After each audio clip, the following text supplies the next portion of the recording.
Hi, welcome to this film about permutations and combinations with Timothy. The fun way, because maths should be fun, invigorating and gets the old grey matter working. If you can understand this, then I think you'll be good at maths. Now in this video what I propose to do is to show you how many different bridge hands you can be dealt. If you don't play bridge, then that's a rotten bit of luck, isn't it?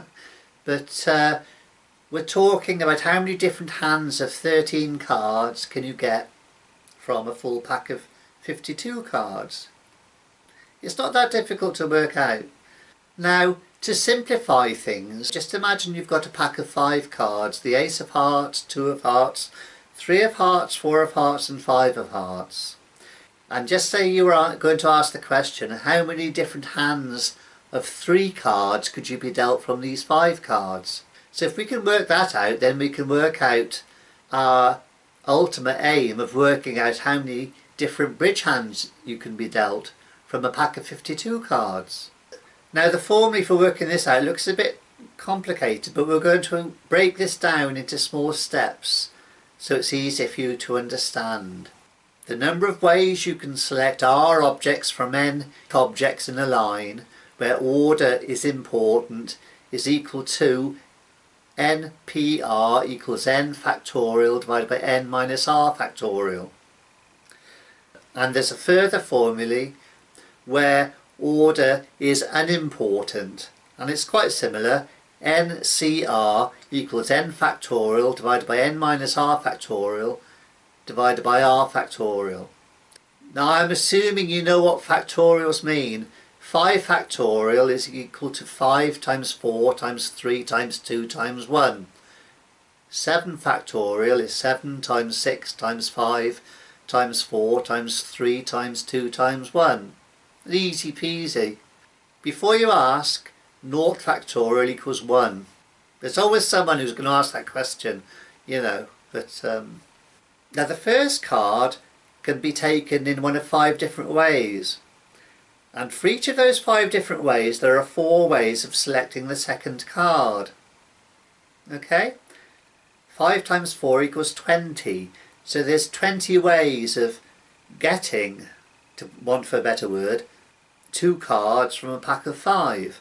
But this is an overestimation, because if you're given, say, the ace of hearts and the 3 of hearts, you might also have been given the 3 of hearts and the ace of hearts. They are the same. So this is an overestimate. We have to divide the 20 by 2 to get 10, because this 10 gives us the number of ways of obtaining 2 cards from a pack of 5, because the order in which we have them is unimportant. That's why we have to divide by 2. Okay? If we're dealt 3 cards from the pack of 5, the first card can be dealt in 5 different ways. For each of those 5 different ways, the second one can be dealt in 4 different ways, and the third one in 3 different ways. So 5 times 4 times 3 equals 60. But again, that is a gross overestimation, because we are not concerned about the order of the cards. In other words, there are duplicates. And I have on the screen written down all the arrangements you can have when you're dealt 3 cards from a pack of 5. But you will see that some of the arrangements are duplicates. For example, a 3 ace and a 2 is the same as a 3, 2 and an ace. Because functionally, if you've got a 3 ace and a 2 and then you're dealt in a few minutes later a 2, 3 and an ace, you've got the same hand as you had before. In fact, we have to divide 60 by 6 to get 10 as being the number of ways that you could be dealt 3 playing cards from a pack of 5. Now here again are all the arrangements. Just to illustrate how duplicates can occur, you'll see in black ace 2 3, ace 3 2, 2 ace 3, 2 3 ace, 3 ace 2, and 3 2a's. Functionally they're all the same. So just reiterating what I said a little while ago, 5 times 4 times 3 is a gross overestimation. You have to divide 5 times 4 by 3. You have to divide it by 6 to get the right answer. So there we are. There are the number of ways 2 cards can be taken. 10 in total. Number of ways 3 cards can be taken. 10 in total. That is after discarding all the duplicates. Now let's see if a pattern is emerging. Well, there is actually, but it's not that obvious. How many ways can you be dealt 1 card from a pack of 5? Well, the obvious answer obviously is 5 different ways. You can have either the Ace of Hearts, 2 of Hearts, 3 of Hearts, 4 of Hearts, or 5 of Hearts. Okay? Now, the number of different ways you can select 2 cards without the duplicates is 5 times 4, which is 20. But we've seen that that is an overestimation, and we have to divide the answer by 2. Now, the number of ways you can select 3 cards with the duplicates is 5 times 4 times 3. That equals 60.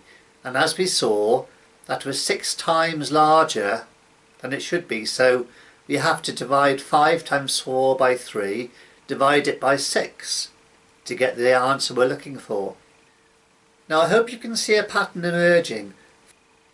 So the number of different ways you can select 1 card from a pack of 5 is 5 ways. Okay, you can write that as 5 over 1. Right, okay.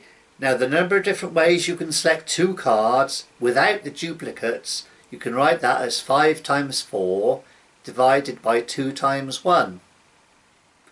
Number of different ways you can select 3 cards without the duplicates is 5 times 4 times 3 divided by 3 times 2 times 1. And you'll see there is a pattern emerging. So in mathematics, 5 times 4 times 3 times 2 times 1 equals 5 factorial. 3 factorial is equal to 3 times 2 times 1.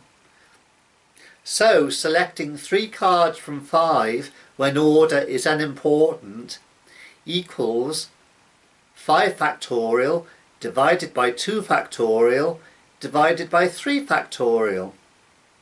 So now we have a formula to work with. So now back to our original problem, the number of ways you can be dealt a 13 card bridge hand in a game of bridge.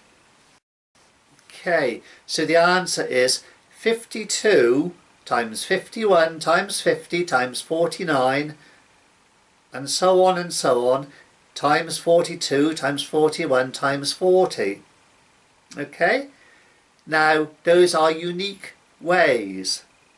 But we don't want the unique ways because that contains loads of duplicates.